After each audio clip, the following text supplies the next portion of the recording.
Hello everyone, ninth class के series में जो नेक्स्ट चैप्टर है वो है द बेगर। और इसको लिखा है एंटन चेखोव ने। इसमें 3 मेन कैरेक्टर हैं। अगर मैं आपको एक आउटलाइन दूं, लश्कोफ जो कि बेगर है, और सरजई है जो कि एडवोकेट हैं, और एक सरजई की सर्वेंट है, मेड सर्वेंट, जिसका नाम है ओल्गा।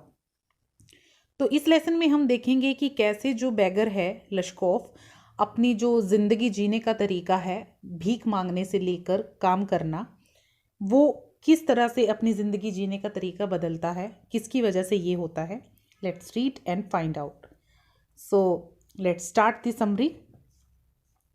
एक दिन जो सरजई है उसकी जो मुलाकात है वो भिखारी से होती है। सरजई एक एडवोकेट हैं और उस भिखारी ने बहुत गंदे से कपड़े पहने हुए थे और वो चिल्ला रहा था कि मुझ पर तरस खाओ और मुझे कुछ पैसे दो। और उसने ये भी कहा कि मुझे कलुगा कोई जगह का नाम है, वहाँ पर मुझे एक जॉब ऑफ़र हुई है, लेकिन मेरे पास वहाँ जाने के लिए पैसे नहीं हैं और इसलिए मुझे किराए के लिए कुछ पैसे चाहिए। जो सरजई था उसने ध्यान से देखा भिखारी को और अचानक उसको याद आया कि उसने उसे कुछ दिन पहले सडोविया स्ट्रीट नाम की जगह है वहाँ पर देखा था।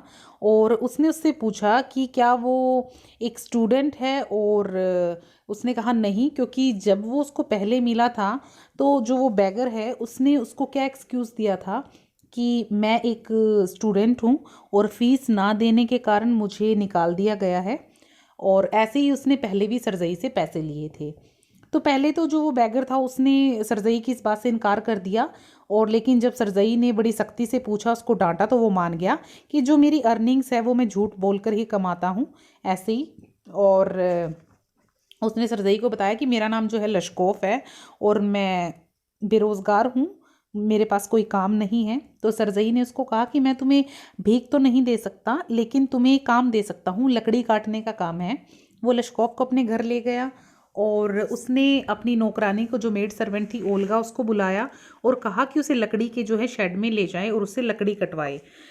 सरजई अपने कमरे से देख रहा था कि जो लश्कोफ है वो कितना कमज़ोर है और उसकी जो बॉडी है वो नहीं कर सकता वो काम। फिर भी उसने उसको वो काम दिया और 1 घंटे बाद जो ओल्गा है वो आती है और कहती है कि इसने सारा काम कर दिया है। ये ओल्गा है, सरजई है और लश्कोफ है। तो ओल्गा आके बताती है कि इसने सारा काम कर दिया है। फिर जो लकड़ी कटवाने के बाद जो सरजई को खुशी मिली, उसको बहुत ज़्यादा इस बात से खुशी मिली कि उसने एक बैगर को सुधार दिया है, उसने एक ऐसे आदमी की हेल्प की है कि जो कि भीख मांगकर अपना गुजारा करता था। और इसी बात से खुश होकर उसने उसको कहा कि चलो ठीक है, इसने सारी लकड़ी काट दी है, तो अब तुम क्या करो, इसको रूबल दे दो, आधा रूबल दे दो, सरजई ने कहा। और उसने ये भी ऑफ़र किया उसको, लश्कोफ को, कि वो चाहे तो हर महीने के पहले दिन आकर लकड़ी को काट सकता है और हम उसके लिए हमेशा कोई ना कोई काम ढूंढते रहेंगे और इससे उसकी जो है अर्निंग होती रहेगी। और उसके बाद, इस बात के बाद, वो अक्सर उसके आंगन में नज़र आता था और हर बार उसके लिए कोई ना कोई काम ढूंढ लिया जाता था। कभी कभी वो बर्फ़ को हटाता था, रास्ता बनाता था, कभी कभी लकड़ी का जो शेड था उसको अरेंज करता था, कभी कभी जो कारपेट्स थी और जो गद्दे थे उनमें से धूल निकालता था। और हर बार उसे 20 से लेकर 40 कॉपेक जो करेंसी थी वो मिल जाती थी।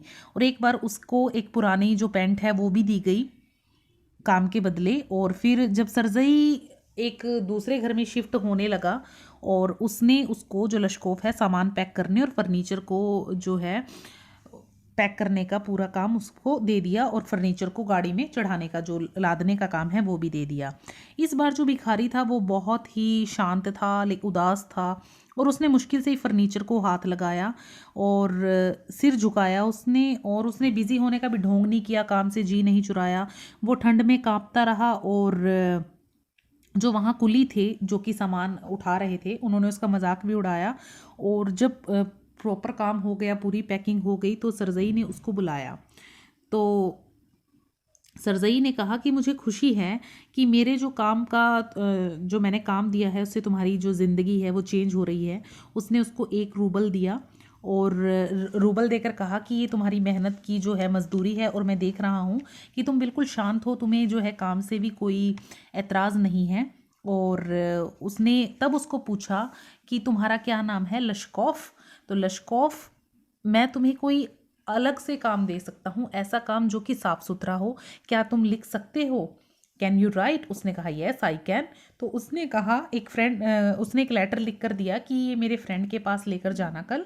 और उसमें क्या लिखा था कि तुम्हें वो जो डॉक्यूमेंट्स हैं, जो लेटर्स हैं, या जो काम है रिटर्न, उसको कॉपी करने का तुम्हें काम दे देगा वो। और खूब मेहनत करना, शराब मत पीना, और जो मैंने कहा है याद रखना।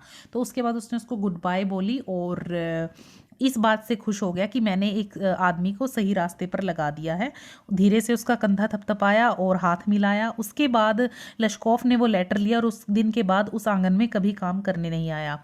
ऐसे करके 2 साल बीत गए, और एक इवनिंग को क्या हुआ, जो सरजई था वो आया एक थिएटर की खिड़की के पास, अपनी जो सीट थी उसकी पेमेंट करने के लिए खड़ा था। तभी उसने अपने पास एक छोटे से कद के आदमी को देखा, जिसका जो कोट का कॉलर मुड़ा हुआ था, फर का था वो, और सील की खाल की उसने टोपी पहनी हुई थी।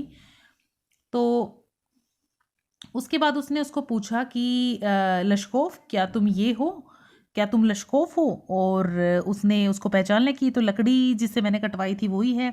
तुम कैसे हो? तुम क्या कर रहे हो? तुम अब कैसे जीवन जीते हो? तो उसने कहा सब कुछ ठीक है, और मैं अब एक नोटरी हूँ, और मुझे यहाँ पर मंथ 35 रूबल्स मुझे मिलते हैं। और फिर उसने कहा कि, तो सरजई ने कहा कि शुक्र है गॉड का, और ये अच्छी बात है, मैं तुम्हारे लिए बहुत खुश हूँ। और तुम कैसे एक, मतलब मेरे गॉड सन हो तुम एक तरह से। मैंने तुम्हें सही रास्ते पर आगे बढ़ाया, और तुम्हें याद है मैंने कितनी तुम्हें डांट पिलाई है, और लगभग तुम मतलब मेरे पैरों पर गिर पड़े थे। और उसके बाद तुमने जो भी मैंने बताया तुम्हें जाते टाइम जब मैं शिफ्ट हुआ, और तुमने मेरे जो जितने भी वर्ड्स थे उनको याद रखा, उसके लिए तुम्हारा धन्यवाद। तो लश्कोफ ने कहा कि आपका भी धन्यवाद। अगर मैं आपके पास ना आया होता तो अभी भी मैं खुद को एक या तो टीचर बता रहा होता, या स्टूडेंट बता रहा होता, और या फिर मैं किसी से भीख मांग रहा होता। और मैंने तुम्हारे पास आकर, मैंने तुम्हारी प्रोटेक्शन में आकर मैंने अपने आप को एक खाई से बाहर निकाल लिया है। मैं बहुत खुश हूँ, और आपके शब्दों के लिए, आपके काम के लिए बहुत ज़्यादा धन्यवाद। और उसने कहा कि मैं सबसे ज़्यादा ग्रेटफुल तुम्हारी कुक के लिए हूँ। वो जो उसकी मेड सर्वेंट थी ओल्गा, उसके लिए। वो बहुत अच्छी है, नोबल वुमेन है, वो बहुत अच्छे से बात करती है, वो बहुत ही नेक औरत है। और मैं अपनी मृत्यु के दिन तक उसका, मतलब उसका कर्ज मेरे ऊपर रहेगा। और सही बात की जाए तो आप नहीं, जो आपकी कुक थी ओल्गा, उसने मुझे बचाया है। उसने कहा ऐसा कैसे? तो उसने कहा जब भी मैं आपके घर लकड़ी काटने आता था तो वो मुझे कहना शुरू कर देती थी, तुम शराबी हो, और तुम कितने गंदे हो, तुम कितने बिल्कुल ही मिजरेबल क्रिएचर हो, और इस संसार में तुम्हारे लिए कुछ नहीं है, बस तुम मतलब विनाश ही होगा तुम्हारा। मेरे सामने बैठ जाती थी, उदास हो जाती थी, मेरे चेहरे को देखती थी, रोने लगती थी, और कहती थी कि इस संसार में कोई खुशी तुम्हारे लिए नहीं है, और ना ही आने वाले संसार में होगी। तुम शराबी हो, और तुम मतलब वो इसी लहजे में मेरे साथ बोलती रहती। और मैं ये नहीं कह सकता कि उसको मेरी हालत देख के कितना ज़्यादा दुख होता था, और उसने मेरे लिए कितने ज़्यादा आंसू बहाए हैं। लेकिन जो मेन बात है वो ये है कि जो लकड़ी थी जिसके लिए मुझे पैसे मिलते थे, वो ओल्गा काटती थी। मैंने तो लकड़ी का एक टुकड़ा भी नहीं काटा, और सब कुछ उसने किया है। और इस बात ने कि उसने मेरे लिए कितने आंसू बहाए, कितना मेरे लिए काम किया, जिससे मेरी अर्निंग हुई, तो उसको देख के, उसके उस बिहेवियर ने मुझे बहुत ज़्यादा बदल दिया। और उसको देखने के बाद मैंने पीना छोड़ दिया। क्यों छोड़ दिया मैं नहीं समझ सकता, और मैं सिर्फ इतना जानता हूँ कि उसके वर्ड्स, उसके नेक काम जो थे, मेरे दिल में एक चेंज लेकर आए, और मेरे हर्ट को उन्होंने बिल्कुल सुधार दिया। मैं उसको कभी नहीं भूल सकता। और अब उसने कहा कि अब जाने का टाइम हो गया है, और घंटी बज चुकी है। तो लश्कोफ झुका और गैलरी में चला गया। तो ये थी आज की स्टोरी। तो इसमें क्या है, इसमें जो लश्कोफ है मेन कैरेक्टर, सरजई है और ओल्गा है। जो सरजई है वो लश्कोफ को अपने घर पर लेकर आता है, क्योंकि वो भीख मांग रहा होता है, काम दिलवाता है। ओल्गा जो है वो जानती है, ओल्गा को बोलता है कि इसको लकड़ी काटने का काम दो। जो ओल्गा है वो उसको बहुत ज़्यादा मतलब कोसती है एक तरह से, और उसको देख के दुख भी आता है उसको कि तुम शराबी हो, तुम ऐसे हो, तुम खुश नहीं रह सकते, सब कुछ। वो बहुत ज़्यादा उससे एक अंदर से वो बहुत ज़्यादा नरम दिल की होती है, और उसी के इस बिहेवियर ने कैसे ओल्गा उसके लिए लकड़ी काटती थी लश्कोव को बिल्कुल बदल दिया। जहाँ तक कि सरजई समझ रहा था कि मैंने उसको बदला है, लेकिन वास्तव में उसको ओल्गा के बिहेवियर ने बदला था। तो आपने मेन कैरेक्टर याद रखने हैं, एंटन चेकोव इसके राइटर है, उसको याद रखना है। और उसके बाद एमसीक्यू में बस यही आ सकता है, the name of the beggar was Lushkov and he begged from Sergei, Sergei was an advocate, और Olga was a maid servant at Sergei's home, और उसने $50 दिया उसको लकड़ी काटने के बजाय, लकड़ी काटने के बाद। और लश्कोव महीने के हर फर्स्ट डे उसके घर आता था, और लास्ट में वो कहाँ मिले, टिकट विंडो पे थिएटर की। उसके बाद उसने बताया कि अब वो एक नोटरी है और उसको 35 रूबल्स पर मंथ मिलते हैं। ओल्गा उसके लिए लकड़ी काटती थी, और ओल्गा की काइंडनेस ने लश्कोव की लाइफ को चेंज कर दिया। तो ये थी आज की स्टोरी। नेक्स्ट स्टोरी के साथ फिर मिलेंगे। Till then bye bye.